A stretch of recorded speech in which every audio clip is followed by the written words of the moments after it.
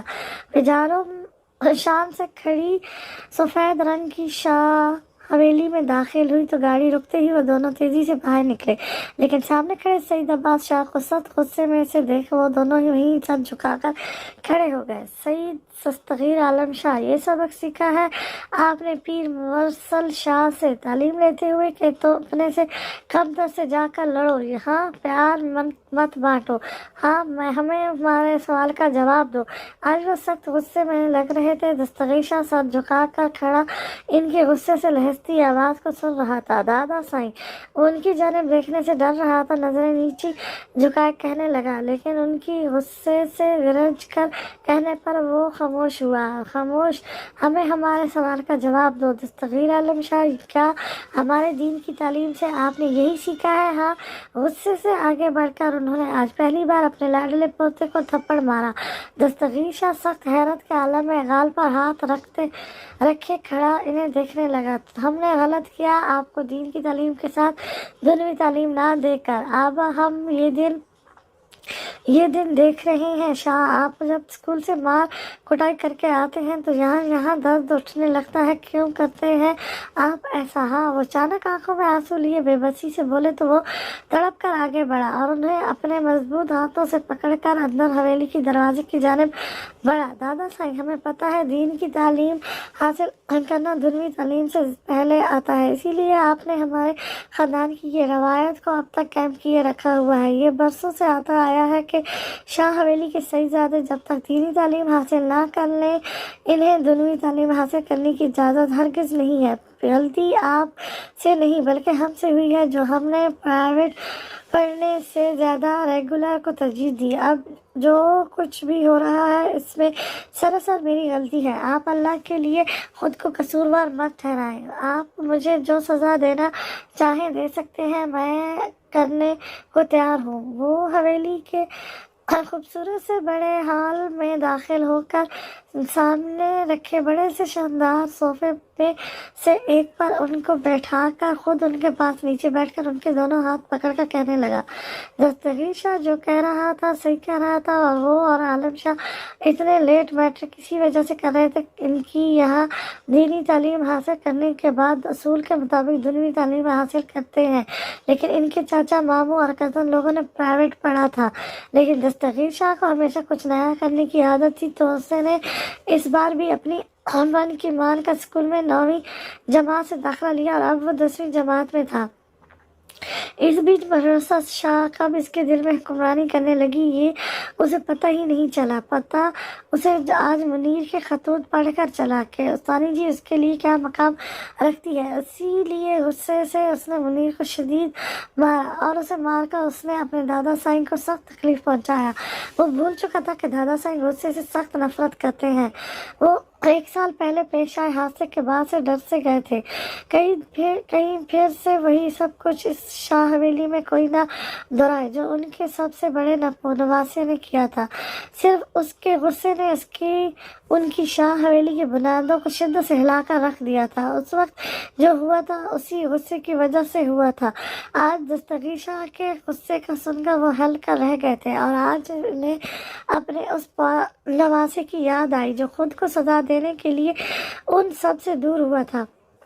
بلکہ ان سے ہی نہیں، اس دنیا کی رنگینیوں سے بھی۔ سعید دستگیر عالم شاہ، آپ کل اسکول والوں کے ساتھ جاؤ گے، غریب لوگوں کی مدد کرنے آپ کی سزا یہی ہے۔ انہوں نے سختی سے اسے یہ سزا سنائی، جب وہ سر جھکا کر ان کے کمزور ہاتھوں کو چوم کر ہاں میں سر ہلا کر اس سزا کو کرنے کی حامی بھرنے لگا۔ غزنان شاہ خوبصورت والا کے دیکھ رہا تھا، تبھی سامنے سے مرتضیٰ خان آتے ہوئے دکھائی دیے، جبکہ وہ اسی طرح مگن والا کو دیکھ رہا تھا۔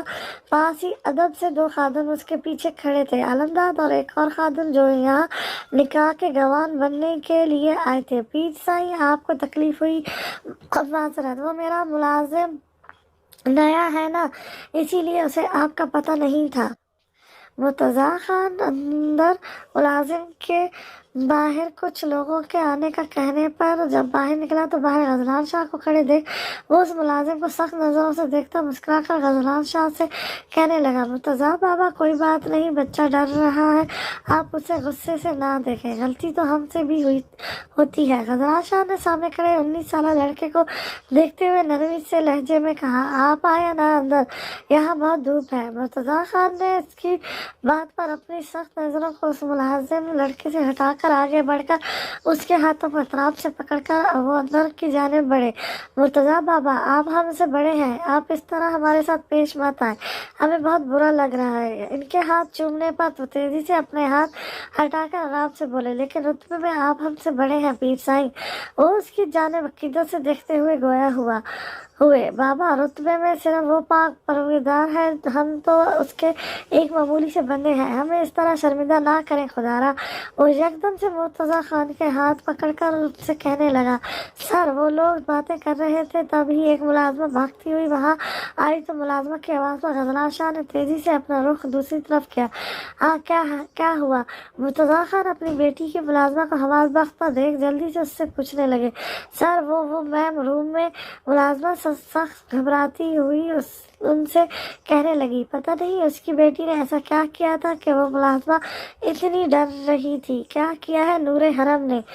مرتضیٰ خان نے اس ملازمہ کو دیکھتے ہوئے پوچھا جو چہرے پر ہوائیاں اڑائے نہیں دیکھ رہی تھی۔ سر وہ میم روم میں کٹی چھپا رہی تھی، میں نے خود اپنی آنکھوں سے دیکھا ہے۔ ملازمہ سخت ڈرتی ہوئی اپنی نظریں چراتی ہوئی بولی تو اس کی بات پر مرتضیٰ خان اپنی جگہ سے اٹھے، یہ کیا کہہ رہی ہو تم؟ میں نے سختی سے تم سب کو اپنی بیٹی پر نظر رکھنے کو کہا تھا، پھر یہ کیسے ہوا؟ ہاں اب اگر میری بیٹی کو الرجی ہوئی نا تو کسی کو نہیں چھوڑوں گا۔ وہ سخت پریشانی سے اس ملازمہ کو غصے سے ڈانٹتے ہوئے تیزی سے وہاں سے نکلے اور اپنی بیٹی کے روم کی جانب تیزی سے بڑھنے لگے، جبکہ غزنان شاہ وہیں بیٹھا انہیں جاتے ہوئے دیکھتا رہ گیا۔ اچھی جب وہ اپنی بیٹی کے روم میں داخل ہوئے تو سامنے گلابی بیڈ پر گلابی ہی بیڈ شیٹ پر 2 بلیوں کے بچوں کو دیکھ وہ نظریں پاس ہی کھانستی اپنی بیٹی کی جانب کر کے، جو ضد میں اپنی ہی نقصان کر رہی تھی۔ بلی سے اسے الرجی ہوتی تھی، خاص کر اس کی حالت بہت بری ہو جاتی تھی۔ وہ تعصب سے اسے دیکھنے لگے، نور بیٹا آپ ناراضگی ختم کر بھی دینا آپ، اور یہ کیٹ کے بیبی سے دور ہو جائے، دیکھیں آپ کو الرجی کی وجہ سے کھانس رہی ہے۔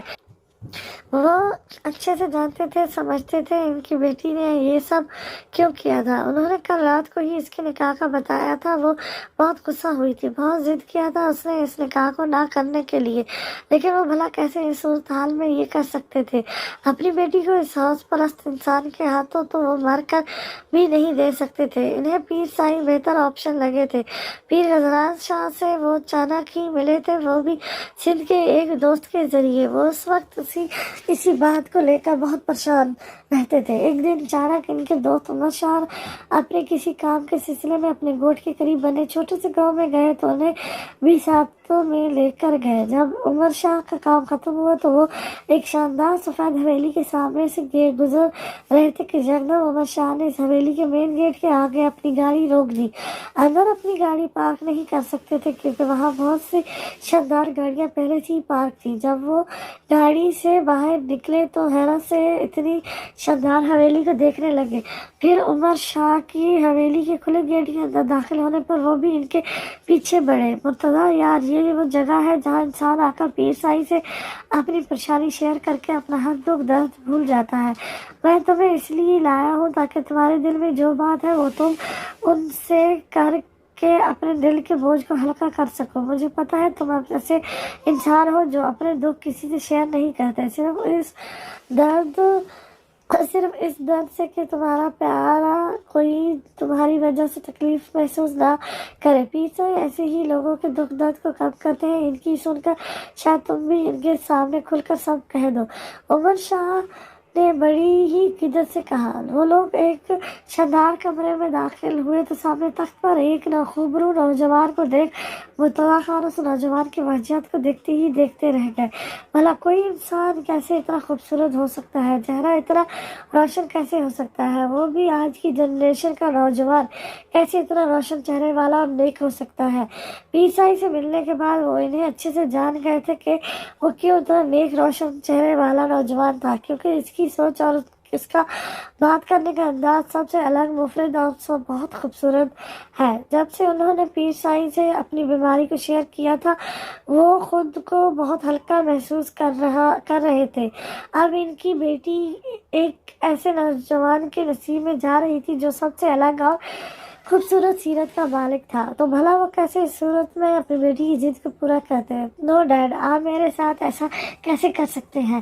آپ مجھے اکیلا چھوڑ اتنی دور ترکی کیسے جا سکتے ہیں، اور کیسے مجھ سے کسی ایسے شخص کے پلے باندھ سکتے ہیں جو عمر میں مجھ سے بھی بڑا ہے اور اجنبی بھی لگ رہا ہے؟ وہ میں کیسے آپ سے دور رہ سکتی ہوں اور کیسے کسی اجنبی کے ساتھ رہوں گی؟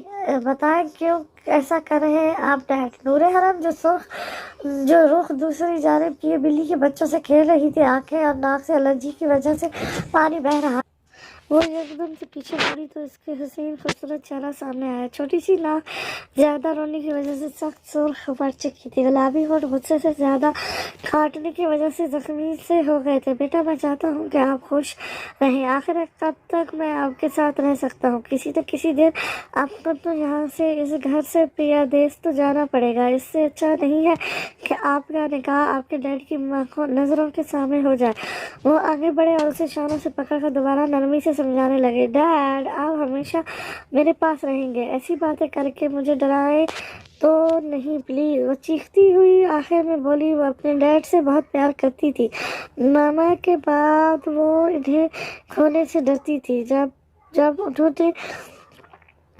انہوں نے اس کے کسی اجنبی شخص کے ساتھ نکاح کا بتایا تو وہ ان سے سخت خفا ہوئی۔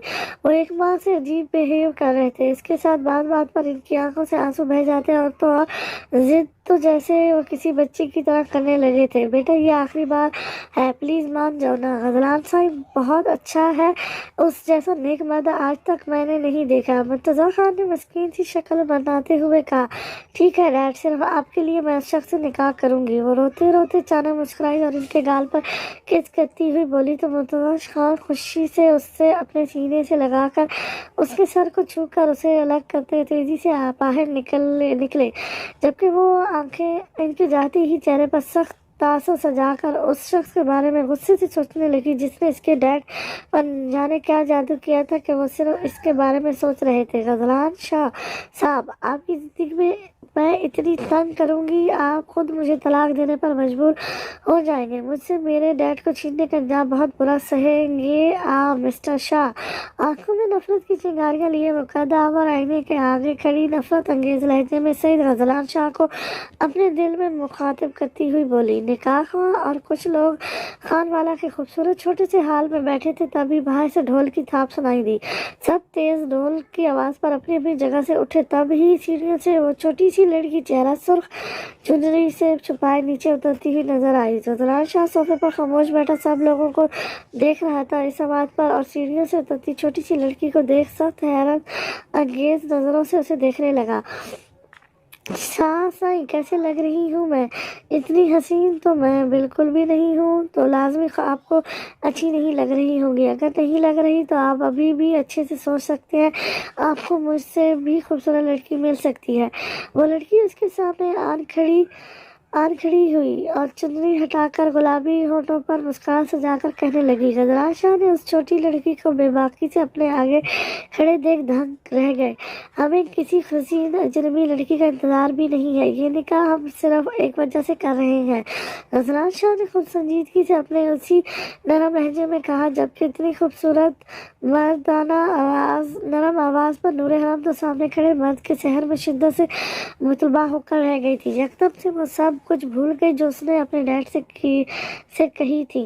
نظروں کی پیاس تو جیسے بجھ نہیں رہی تھی، وہ محبت ہو کر اسے ہی دیکھ رہی تھی۔ تبھی مرتضیٰ خان نے آ کر اسے غزلان شاہ سے دور کیا تو وہ چونکی اور یکدم سے اسے یاد آیا کہ وہ کس کی سحر میں مطلبہ ہو گئی تھی، اس کی جس نے اس کے ڈیڈ کو اس سے چھینا۔ وہ اب شدید نفرت سے پیر غزلان شاہ کو گھورنے لگی۔ سچائی سے بے خبر وہ یہ طے کر چکی تھی کہ غزلان شاہ کی نیندیں حرام کر دے گی، اس کی زندگی اس پر تنگ کر دے گی، جبکہ قسمت اس کی سوچ پر مسکرا رہی تھی۔ نکاح کے کاغذات پر دستخط کرتی وہ زخمی نظروں سے چنری کے پیچھے سے اس شخص کو دیکھنے لگی جو اب اس کی روح اور جسم دونوں کا مالک بن چکا تھا۔ یکدم سے اسے لگا کہ وہ اب خود کی بھی نہیں رہی ہے۔ پیر صاحب، میں آپ کا بہت مشکور ہوں کہ آپ نے میری بات کو سن کر میری بات کا مان رکھا۔ میں آج بہت زیادہ خوش ہوں۔ میری بیٹی ایک مضبوط حارس میں چلی گئی ہے۔ اب میں سکون سے مر تو سکوں گا، میری موت اب فکر سے آزاد ہوگی۔ مرتضیٰ خان غزلان شاہ کے گلے لگ کر آہستگی سے اس سے کہنے لگا۔ وہ اپنی بیماری کو نور حرم سے چھپا رہے تھے اور انہوں نے غزلان شاہ کو بھی نور حرم سے ان کی بیماری کو چھپانے کی درخواست کی تھی، جو اس نے مانی تھی۔ مرتضیٰ بابا، آپ پھر سے مایوسی والی باتیں کر رہے ہیں، آپ امید سے کام لیں، انشاءاللہ آپ جلد سے یاب ہو کر آئیں گے۔ غزلان شاہ نے نرمی سے ان کی پشت کو تھپتھپاتے ہوئے احتراماں کہا۔ نہیں پیر صاحب، میں نے امید نہیں توڑی، بس اب اس خوشی سے ڈر رہا ہوں کہ کہیں میں مر نہ جاؤں۔ اگر مجھے کچھ ہوا تو آپ میری بیٹی کا اچھے سے خیال رکھیے گا، اسے کوئی تکلیف ہونے نہیں دیں گے۔ مرتضیٰ خان نے اس کا ہاتھ پکڑ کر اس سے وعدہ لیا تو وہ ان کے ہاتھ کو آہستگی سے تھپتھپا کر انہیں دیکھتے ہوئے کہنے لگے۔ ہم وعدہ کرتے ہیں آپ کی بیٹی کو تکلیف ہونے نہیں دیں گے، آپ کی بھی بچی ہمیشہ ہنسے گی، مسکرائے گی۔ غزلان شاہ کی بات پر وہ مسکرائے۔ تبھی عالمداد نے آگے بڑھ کر اس کے آگے سر جھکا کر کہا، پیر صاحب، ہمیں اندھیرا ہونے سے پہلے گاؤں کے لیے نکلنا ہوگا، ورنہ اندھیرے کی وجہ سے ہمیں یہیں رکنا پڑے گا۔ عالمداد کی بات پر مرتضیٰ خان نے تیزی سے نور حرم کی جانب اپنے قدم بڑھائے جو سامنے صوفے پر منہ پھلائے بیٹھی ہوئی تھی۔ ٹھیک ہے عالمداد، گاڑی نکالو، ہم آ رہے ہیں۔ غزلان شاہ نے صوفے سے اٹھتی نور حرم کو دیکھتے ہوئے کہا تو عالمداد اس کی بات پر تیزی سے باہر نکلا۔ آئینی کے نام کا بورڈ اس چھوٹی سی عمارت کے اوپر لگا تھا۔ جہانگیر زیب کی آنکھیں اس بورڈ کو دیکھ سرخ ہو گئی۔ وہ کب سے کھڑا اس کا انتظار کر رہا تھا۔ جہانگیر! وہ کچھ لوگوں کے ساتھ عمارت کے اندر سے باہر نکلی تو اسے باہر دیکھ وہ بے یقینی سے اس کا نام پکار اٹھی۔ پورے 4 ماہ بعد وہ اسے دیکھ رہی تھی۔ گل! جہانگیر کی نظر اس پر پڑی تو وہ تیزی سے اس کی جانب بڑھا، لیکن اس کے پیچھے ہٹنے پر وہ وہیں کھڑا اسے دیکھنے لگا۔ آپ یہاں کیا لینے آئے ہیں؟ اس سخت لہجے میں اس سے مخاطب ہوئی جہانگیر اس کے سخت لہجے پر غصے سے اپنی مٹھیاں بھیجنے لگا۔ گل پلیز مجھے معاف کر دو، میں بہت شرمندہ ہوں سب کر کے۔ اچانک وہ دیوانہ وار اس کی جانب بڑھا تو وہ سخت نظروں سے اسے گھورتی ہوئی گویا ہوئی۔ معافی کیوں مانگ رہے ہیں آپ جہانگیر صاحب؟ جب اس سنکی شخص نے آپ کو محبت اور زندگی چننے کا کہا تب آپ کے وہ وعدے کہاں چلے گئے تھے جو مجھ سے کہا کرتے تھے؟ وہ دیوانگی کہاں چلی گئی تھی جو دن رات مجھ پر ظلم کر کے ظاہر کرتے تھے؟ اس وقت میں آپ کے ظلم صرف آپ کی محبت کی وجہ سے سہتی تھی، اب اور نہیں، بس بہت ہو گیا۔ اور اب شرمندہ کیوں ہو رہے ہیں؟ اس وقت آپ نے میرا اپنی بچی کا نہیں سوچا تو اب واپس کیوں آئے ہیں؟ چلیں یہاں سے جائیں، اب میں آپ کی شکل بھی دیکھنا نہیں چاہتی۔ اس شخص نے اور آپ نے مل کر مردوں پر سے بھروسہ اٹھا دیا ہے میرا۔ اب میرے دل میں مردوں کے لیے صرف نفرت ہے۔ یہ NGO دیکھ رہے ہیں، یہ میں نے ان عورتوں کے لیے کھولا ہے جو میری طرح مرد کے ظلم کا شکار ہوتی ہیں۔ وہ سخت نفرت سے اس شخص سے بولی جس کی ظلم کو وہ صرف اپنی محبت کی وجہ سے سہتی تھی، لیکن اب وہ